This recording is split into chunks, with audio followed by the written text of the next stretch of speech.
Hello everyone and welcome to my channel. This week I'd like to share with you the process for creating a keepsake memory box. For those of you who have been following me for a while, you know that I love making handmade gifts.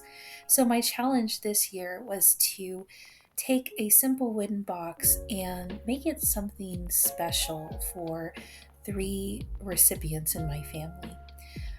A few years ago, I did some work at the Smithsonian and I loved looking at the old artifacts and the old jewelry boxes and memory boxes from the turn of the century and even earlier. And I wanted to create something that had that same feel. So, in order to do so, I found these very simple wooden boxes. I believe they were about 6.5 by 5 inches, 3 inches or so high. And I thought that by staining them and shining them up and adding some fancier hardware, I could make something that was really special. So, to start off this process, I removed the old hardware just so I could see what I was working with in terms of the wood. The boxes are not the the best quality wood. These are ones that I was able to pick up at my local arts and crafts store. Um, but I found that by embellishing them, I was able to make something really special. So the first step in the process was actually measuring these boxes so that I could create a painting for each box. I used Arches oil paint paper, which is cold press and a bit like a watercolor paper, to create the paintings for each box because I wanted to be able to paint outside of the box to allow myself a bit more freedom with adding details and making revisions to the painting as necessary. So my first step was simply measuring the box and tracing out the paper that would go in the top where I planned to put a picture for each box. I also took the time to measure the sides of the box so that I could have a template for the inside for later when I added flocking paper. I did find that each of the boxes, even though they were technically supposed to be the same, were a bit different, and I think that has to do with the wood, the quality of the wood, and the conditions of the wood. But creating a template got me close enough to where I could trim down later. And so you'll see here that I am just very carefully measuring and making the template for the top and then also the inside short and long edges of the box. And once I have these templates cut out, I can move on to the next step, which is actually starting to create the image for each of the boxes. In order to make these boxes extra special, I wanted to commemorate a special moment in the life of my family member. And so for two of the three recipients, they were actually having their first communion. So I thought it would be fun to put the saint that each of the recipients selected for their first communion. So this project was fun to research each of these individuals and kind of decide how I wanted to manipulate or create images of the individuals that each had selected.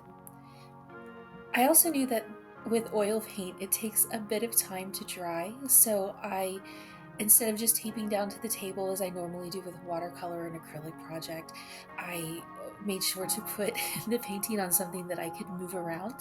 And I've learned from past experience that it's always best to tape to something that you can move so that you can use your table for other projects. This project actually took a fairly long time because there are so many different steps and drying and different elements are required between each of the main steps. So here I have a sped up version of myself painting Saint Francis, which is the first box image, and I worked from a limited palette. One of the things that I've learned from oil painting is that you really can mix some incredible colors. So I work from a very limited palette with just one brown, yellow ochre, cadmium lemon. I use a red and a Prussian blue as well. And what I found really nice about St. Francis and the St. Francis stories was his connection to animals. So I wanted to really feature that in the image. So I have him here talking to a fox, and also I add in a bird at the end for him to hold. I found that working with the watercolor, or actually the oil painting paper, was a little bit of a different process. The paint didn't flow as smoothly as it does on a gessoed canvas, so there was a little bit of finagling and a little bit of a learning curve. But I was really excited to make this image for the top of the box. For the second image, I painted St. Clare, and just using the same process. And I really like the story about St. Clare using the consecrated host to fend off attackers. So I wanted to put that image here and just kind of show this darkness being lifted away, and the light kind of coming into the scene. So it was really fun to paint St. Clare and to learn a little bit more about her during this process. I am still very much learning with oil painting, so you can see me here struggling a little bit with the face, but it was so much fun to try something different. Once I had the paintings done, I wanted to let them dry, so I moved on to the next step, which was sanding each box. I sanded the box in 3 courses, starting with 150 grit, then moving to 180 and finishing with 120. If you haven't sanded a lot, one tip that I learned is you can sand in any direction, but the final pass with the sandpaper needs to be done in the direction of the wood to avoid scratching. I also stained each of the boxes, and for this stain, I didn't use anything special. I used Varathane, which was a fast dry wood stain, simply because it's what my local hardware store carries. I very much believe in shopping local when you can, and this just happened to be what was in stock with my local carrier. But I did try to make the boxes as separate and different as possible by using different stains. So there's a dark walnut stain, an ebony stain, and then one of the stains is also a Cabernet, which is a darker kind of reddish stain, which I really enjoyed. And once I started to put these coats of stain on, I was really impressed with how much the wood grain started to show through and started to give the boxes almost immediately more of an antique and a polished look. I did put 2 coats of stain on each of the boxes, and I paid special attention to the outside and also to the bottom of the box. And then once I had stained, we varnished with a Minwax clear brushing lacquer. I did not show this step because we did it outside. It was a little bit of a smelly step, but that really put a nice shine on each box. The next step was adding hardware, and I wanted to be sure to have hardware that was distinct and different for each of the boxes, and I really loved looking through all of the options for the edge protectors and the feet. I picked a hasp lock for each of the boxes, which is a lock that has the small loop that you can then put the lock through, because I felt it had such an old antiqued look to it. My husband helped me with putting the hardware on, and this was this was quite a task. I found that the small pieces were very, very delicate, and so it took 4 hands to put everything together and to make sure everything lined up as perfectly as possible. Here's a really nice shot of that hasp block. This particular box had a butterfly, which was just so pretty. And it took a bit of time to line up and to measure so that we can make sure everything was centered and everything was where it needed to be before nailing in or screwing in all of the different pieces. This is a little bit of a wonky video because our hands are in the way, but I just wanted to show the amazing and pretty detail on these end pieces, and the tiny small little nails used to attach them to the wood. It was really a bit of a comedy of errors trying to find tools small enough to get these small nails in without it damaging, but we managed to do it. This particular box had angels for feet. One of the boxes had elephant heads where the ears were holding the corners, and another one just had the traditional claw foot. And it was so much fun to match up the different hardware and to decide which design was best for which box. And here you can see the finished box with the hardware, and it just shines so beautifully with the lacquer in the sunlight and in the overhead light.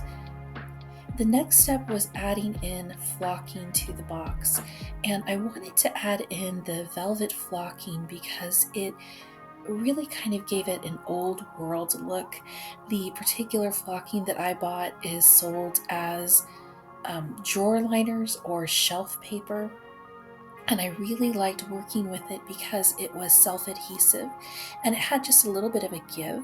So it was a little bit easier to make sure I had full coverage. And I used the same templates that I traced out at the beginning of the process to just simply trace on the back of the flocking paper to get all of the parts that I needed to assemble. Once I had all of the parts cut out, it was as simple as removing the adhesive and lining up all of the pieces. I did find that this particular paper, once you stuck it down, it was not very easy to remove it and to reposition.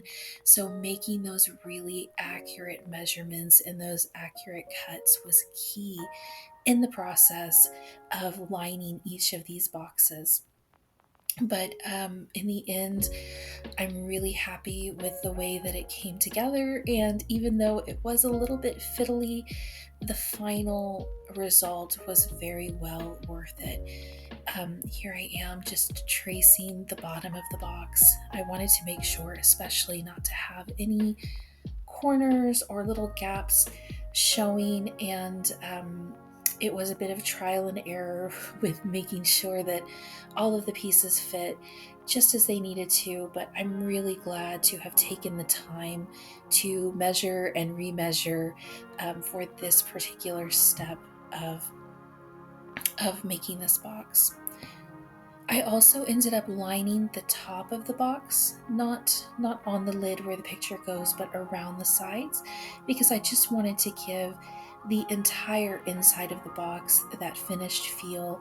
And I really love this rich red wine color of the velvet. It really did bring that antiqued look or that antiqued element into the final box.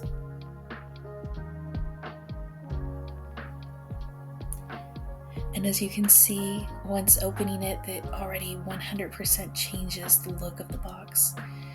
Once I had finished the flocking, the final step was adding in each of the images that I had painted. Of course, they had been drying for about a week at this point, so I felt pretty confident handling them.